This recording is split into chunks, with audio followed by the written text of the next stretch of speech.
Assalamualaikum warahmatullahi wabarakatuh.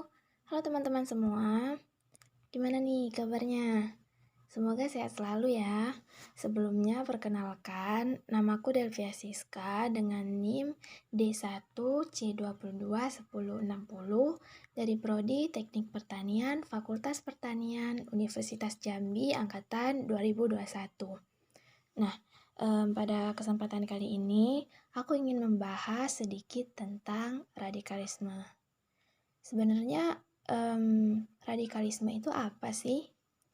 Oke, dalam perspektif ilmiah, kata radikal itu berasal dari kata radix yang berarti akar atau mengakar.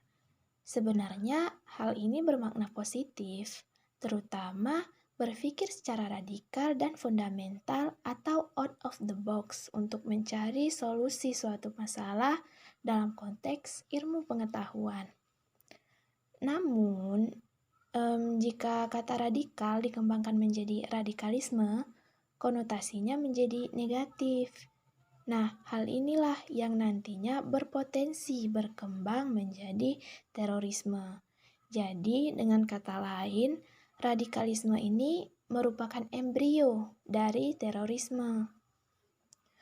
Nah, menurut Undang-Undang Nomor 5 Tahun 2018, terorisme itu merupakan perbuatan yang menggunakan kekerasan atau ancaman kekerasan yang menimbulkan suasana teror atau rasa takut secara meluas, yang dapat menimbulkan korban yang bersifat massal dan menimbulkan kerusakan atau kehancuran terhadap objek vital yang strategis, lingkungan hidup, fasilitas publik, atau fasilitas internasional dengan motif ideologi, politik, ataupun keagamaan.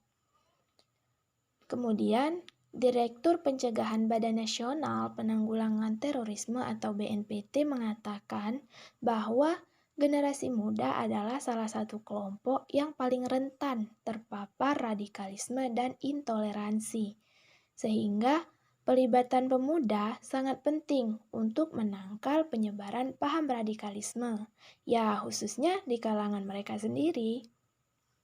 Generasi muda telah menjadi sasaran utama dari kelompok radikal, karena pemuda sebagai generasi penerus bangsa memiliki value atau nilai strategis bagi bangsa ini ke depannya. Lalu beberapa fakta juga menyebutkan bahwa banyak kalangan anak muda yang sudah terjerumus dalam terorisme. Seperti contoh pada aksi bom bunuh diri di Surabaya tahun 2018 lalu. Nah, untuk kita yang khususnya mahasiswa nih, berkembangnya paham radikalisme dan intoleran di lingkungan kampus itu bukan hal yang tidak mungkin. Satgas Pencegahan Terorisme BNPT 2020-2021 menjelaskan sebanyak 47,3% pelaku terorisme adalah kelompok usia muda yang berusia 20-30 tahun. Selain itu, lembaga survei Alfara Riset tahun 2020 yang dipublikasikan oleh Kepala BNPT pada Desember 2020 di Bali menemukan bahwa terdapat 12,2% atau hampir 30 jutaan penduduk Indonesia masuk ke dalam indeks terpapar paham radikalisme. Nah, dari jumlah tersebut, sekitar 85% diantaranya adalah generasi milenial dengan rentang usia 20-39 tahun. Teman-teman tahu nggak sih, ternyata penyebaran paham radikal di lingkungan kampus itu sudah dilakukan secara terstruktur mungkin dan biasanya dimulai pada tahun ajaran baru dengan target mahasiswa baru yang berasal dari luar daerah. Oleh karena itu, sebagai mahasiswa, kita perlu berhati-hati akan bahaya radikalisme di lingkungan kampus yang biasanya bersembunyi di dalam beberapa organisasi.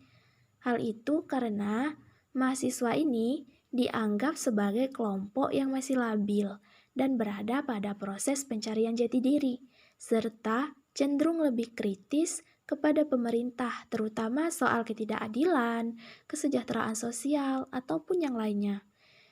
So, untuk teman-teman mahasiswa semua, sedikit pesan nih dari aku. Lebih selektiflah dalam memilih pergaulan ataupun organisasi. Karena kita, para generasi muda adalah harapan besar bagi bangsa ini. Oke, sekian dulu dari aku. Semoga ini bermanfaat untuk aku, kamu, dan kita semua. See you next time. Wassalamualaikum warahmatullahi wabarakatuh.